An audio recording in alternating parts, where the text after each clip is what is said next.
नमस्कार विद्यार्थी मित्रांनो, मी सुशील सोनवणे आपल्या सर्वज्ञ करिअर अकॅडमी मध्ये स्वागत करतो। मित्रांनो, आज आपण जो राज्यसेवा पूर्व परीक्षा म्हणजेच महाराष्ट्र नागरी सेवा राजपत्रित संयुक्त पूर्व परीक्षा 2025 झालेली आहे, हिच्या पेपर क्रमांक 1 मध्ये जे जीएस चे प्रश्न दिले होते त्यामधील इकॉनॉमिक्सच्या प्रश्नांचा आज आपण अनालिसिस बघणार आहोत। चला जाऊया, जास्त वेळ वाया न घालवता आपण पटापट उत्तर समजून घेऊया। ओके, तत्पूर्वी जेवढे विद्यार्थी लाईव्ह हा व्हिडिओ बघत असतील सर्व विद्यार्थ्यांनी काय करायचं आहे, आपल्या या चॅनलची लिंक शेअर करायची आहे, सबस्क्राइब करायचं आहे आणि लाईक आणि कमेंट करायला विसरायचं नाहीये। चला पटकन जाऊया। आणि या आपल्याकडे क्वेश्चन पेपरचा टाइप सी आहे आणि यामध्ये 36 ते 50 पर्यंत इकॉनॉमिक्सचे प्रश्न देण्यात आलेले आहेत। तर आपण जाऊया प्रश्न क्रमांक 36 कडे। बघा मित्रांनो, आजचा पेपर फारसा इकॉनॉमिक्स बद्दल बोलायचं झालं तर फारसा अवघडही नव्हता आणि फारसा सोपाही नव्हता। जरा मॉडरेट लेवलचा पेपर आपल्याला पाहायला मिळतोय आणि याचे आता आपण उत्तर जाणून घेऊया। चला मित्रांनो, आता सर्वात पहिला प्रश्न होता। बघा मित्रांनो, मी नेहमी सांगत राहतो की जे काही आपले भूमी सुधारणा आहे, या भूमी सुधारणांवर दरवर्षी राज्यसेवेला काही ना काही प्रश्न पाहायला मिळतो। त्याच्यातला पहिलाच प्रश्न आपल्याला याच्यावर भूसुधारणांवर विचारण्यात आलेला होता आणि त्याच्यामध्ये म्हटलेले की जमीन धारणेची मर्यादा म्हणजे एखादा व्यक्ती स्वतःच्या नावे किती जमीन धारण करू शकतो, बरोबर। तर याची वैधानिक परिपूर्ण मर्यादा होय, तर ही जी मर्यादा आहे तर ही मर्यादा लादण्याचे खालीलपैकी कोणते दोन महत्वाचे पैलू आहेत। तर लक्षात घ्या मित्रांनो की याचा सर्वात महत्वाचा जो पैलू आहे तर तो पैलू म्हणजे काय आहे, तर एक आहे एकत्रित जमीन मालकीची जी मर्यादा आहे हिच्यावर म्हणजे एकत्रित जमीन मालकी मर्यादा प्रस्थापित करणं हा या कायद्याचा सर्वात महत्वाचा पैलू होता।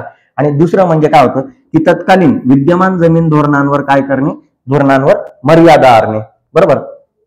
तर जमीन धारणेवर काय आणणे, मर्यादा आणणे, हे दोन महत्वाचे उद्देश होते। त्यामुळे याचं उत्तर ब आणि क आहे। पुढे जाऊया मित्रांनो,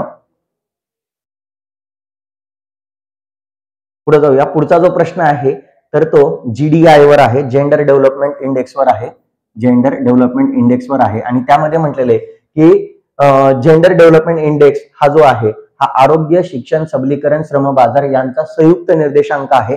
तर लक्षात घ्या मित्रांनो, जीडीआय मध्ये आरोग्य आहे, शिक्षण आहे, हे दोन घटक आहे, परंतु सबलीकरण आणि श्रम बाजार नाहीयेत, म्हणून अविधान चुकीचं आहे।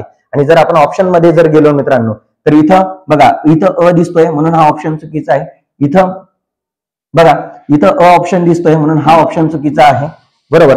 आणि आता इथं महत्वाचं आहे, आता दुसऱ्या विधानाचा विचार करू मित्रांनो। जर वरील 4 घटकांचा विचार केल्यास, जर वरील आपण 4ही घटकांचा विचार केला म्हणजे आरोग्य, शिक्षण, सबलीकरण, श्रम बाजार, तर याचा स्त्री पुरुष असमानतेमुळे केल्यास स्त्री पुरुषांतील असमानतेमुळे मानव विकासावर प्रतिकूल परिणाम पाहायला मिळतो।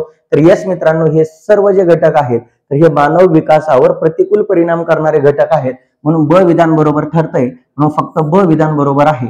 ओके, समजलं मित्रांनो। दुसऱ्या प्रश्नाकडे जाऊया, पुढच्या प्रश्नाकडे जाऊया।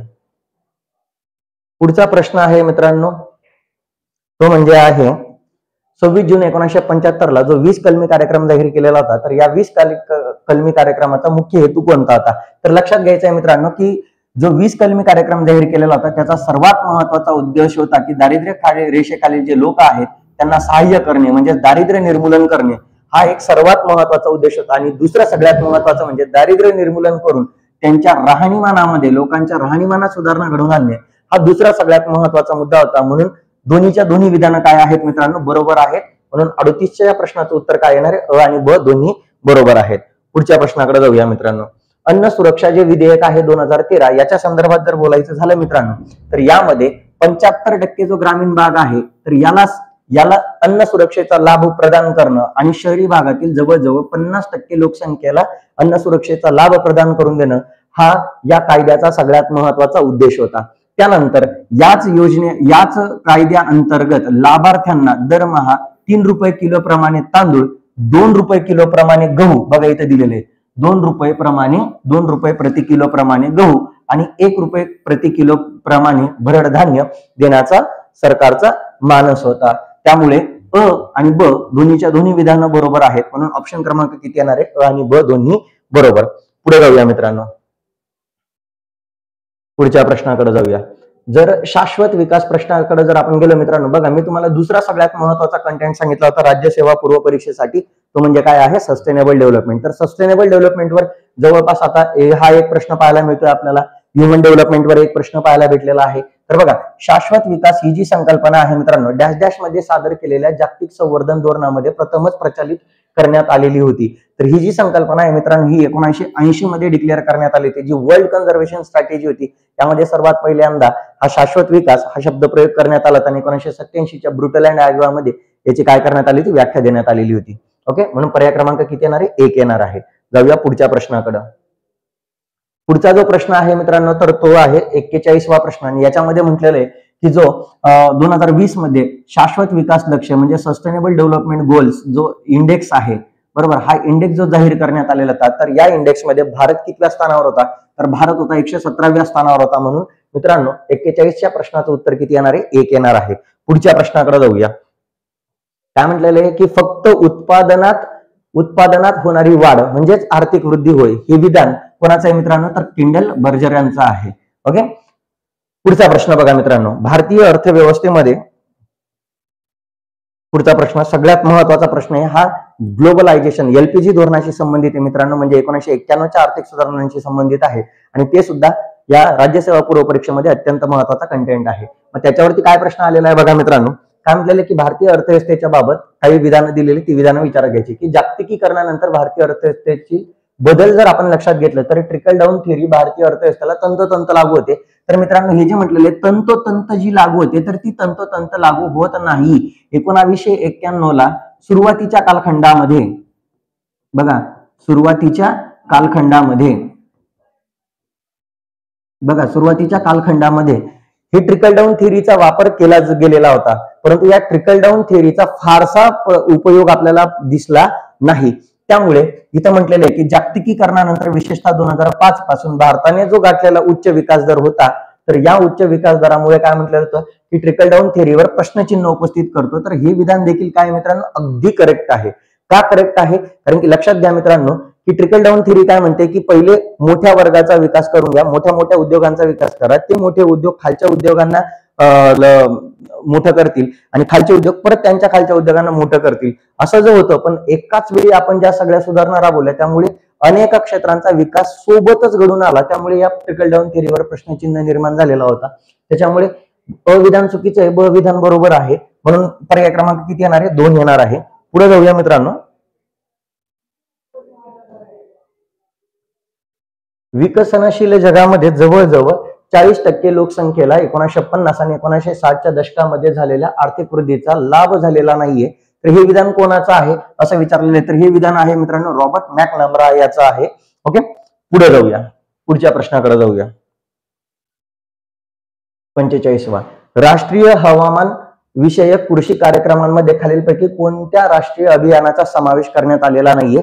तर बघा मित्रांनो, याच्यामध्ये राष्ट्रीय सौर अभियान आहे, राष्ट्रीय शाश्वत वसती स्थान अभियान आहे, राष्ट्रीय जल अभियान आहे, परंतु राष्ट्रीय आरोग्य अभियानाचा समावेश करण्यात आलेला नव्हता. म्हणून पर्याय क्रमांक किती येणार आहे, 4 येणार आहे.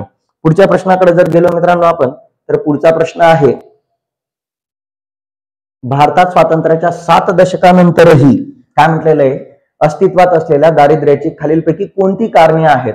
तर अर्थव्यवस्था मोठ्या प्रमाणावर कृषी क्षेत्रावर अवलंबून आहे. तर यस मित्रांनो, आजही भारताची जवळपास 45 ते 46% जी लोकसंख्या आहे मित्रांनो, तर ती आजही पॉप्युलेशन ही कृषी क्षेत्रावर डिपेंडंट आहे रोजगारासाठी. कशासाठी, तर 45 ते 46% लोकसंख्या आजही कृषी क्षेत्रावर काय आहे, रोजगारासाठी अवलंबून आहे. म्हणून कृषी क्षेत्रावरचं अवलंबित्व आपलं आजही कसं आहे, मोठं आहे. आणि जर दुसरं बोलायचं झालं तर उत्पादन क्षेत्रातील रोजगार संधीची जी आपल्याला आजही कमतरता पाहायला मिळते. म्हणून तर आपण काय म्हणतोय की भारताची वाढ तर होत आहे, बट ही वाढ कशी आहे, जॉबलेस ग्रोथ आहे. जॉबलेस ग्रोथ म्हणजे जी ग्रोथ तर घडते बरोबर, परंतु ती जॉब क्रिएशन करत नाहीये. दुसरं महत्वाचं, जर इथं तिसऱ्या स्टेटमेंटचा विचार केला तर विकसित देशांच्या तुलनेत शेती विकासाचा अधिक दर आहे. तर असं काही नाहीये मित्रांनो. तर अनेक जे देश आहेत त्या देशांमध्ये, विकसित देशांमध्ये सुद्धा कृषी क्षेत्राचा दर कसा आहे, जास्तच आहे. तर त्यामुळे अ आणि ब विधान हे या प्रश्नाला अनुसरून, आणि ही दारिद्र्याची कारणं विचारलेली आहे ना. उलट मित्रांनो, कृषी क्षेत्राचा जर विकास दर अधिक असेल तर सिंपल गोष्ट आहे, कृषी क्षेत्राचा विकास दर जास्त असल्याने दारिद्र्यात उलट घट होणार आहे, दारिद्र्यात वाढ होणार नाहीये बरोबर. म्हणून दारिद्र्याची कारणं विचारलेली, तर तिसरं क विधान काही दारिद्र्याला कारण ठरत नाहीये. तिसरं विधान बरोबर आहे, शेती विकासाचा दर अधिक आहे, परंतु ते दारिद्र्याला कारणीभूत ठरत नाहीये, म्हणून फक्त अ आणि ब ही दोनच विधानं आपल्यासाठी काय आहे, बरोबर आहेत. बरोबर, त्याच्यामुळे ऑप्शन नंबर किती येणार आहे, 2 येणार आहे. पुढे जाऊया. एकात्मिक बाल विकास योजनेअंतर्गत राबविण्यात येणारा कार्यक्रम कोणता आहे? तर बघा कोणकोणते कार्यक्रम आहेत. तर बघा मित्रांनो, पूरक पोषण आहार कार्यक्रम देण्यात आलेला होता, ज्याला आपण न्यूट्रिशनल सप्लिमेंट प्रोग्राम म्हणतोय, हा तर लॉन्च करण्यात आला होता. दुसरं म्हणजे हेल्थ चेकअप्स होते. बरोबर, म्हणून अ आणि ब तर आहे, परंतु कामगार प्रशिक्षण देण्यात आलेलं नव्हतं आणि स्त्री पुरुष असमानतेचा तर काही संबंधच येत नाही मित्रांनो याच्यामुळे. तर सिंपल गोष्ट आहे, अ आणि ब हे दोन महत्वाचे कार्यक्रम होते, म्हणून पर्याय क्रमांक किती येणार आहे, 3 येणार आहे. ओके, पुढे जाऊया. आता हा खूप महत्वाचा प्रश्न आहे मित्रांनो. काय म्हटलेलं आहे, 2011च्या जनगणनेनुसार सन 2011 मध्ये एकूण जी शहरी लोकसंख्या आहे तर ती 13% लोकसंख्या खालीलपैकी कोणत्या शहरात राहत होती, म्हणजे देशाच्या एकूण शहरी लोकसंख्येपेक्षा, म्हणजे काय म्हटलंय, देशाची जी एकूण शहरी लोकसंख्या आहे तर या एकूण शहरी लोकसंख्येपैकी 13% लोकसंख्या खालीलपैकी कोणकोणत्या शहरात राहते. तर लक्षात घ्या मित्रांनो, तर फक्त याच्यामध्ये 8.something% जर आपण पकडलं तर ते म्हणजे शहरी लोकसंख्या ही चेन्नई शहरात राहत आहे. आणि जर आपण मुंबई, कलकत्ता, दिल्ली यांचा विचार केला तर यांच्यामध्ये या 3 शहरांमध्ये 13%पेक्षाही जास्त शहरी लोकसंख्या राहत आहे. मुंबईमध्ये सगळ्यात जास्त आहे. जर रँक लावायची झाली तर 1 नंबर मुंबई आहे, 2 नंबर दिल्ली आहे आणि 3 नंबर कलकत्ता आहे. ओके, पुढे जाऊया. म्हणजे याचा पर्याय क्रमांक काय येणार आहे बघा, याचा पर्याय क्रमांक काय येणार आहे, अ, क आणि ड. अ, क, ड चा ऑप्शन किती आहे, 2.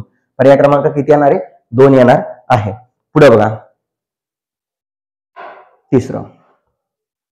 तर 2011च्या जनगणनेनुसार भारताची एकूण लोकसंख्या जागतिक लोकसंख्येच्या किती आहे रे मित्रांनो, 17.5% आहे. हे सगळ्यांना पाठ आहे मित्रांनो, याच्याबद्दल हेच नाही, काही संबंधच येत नाही. 17 पॉईंट किती टक्के आहे, 5% आहे. ओके, पुढच्या प्रश्नाकडे जाऊया. लास्ट, भारताच्या राष्ट्रीय लोकसंख्या धोरण 2000 संदर्भात खालीलपैकी कोणती विधानं बरोबर आहेत.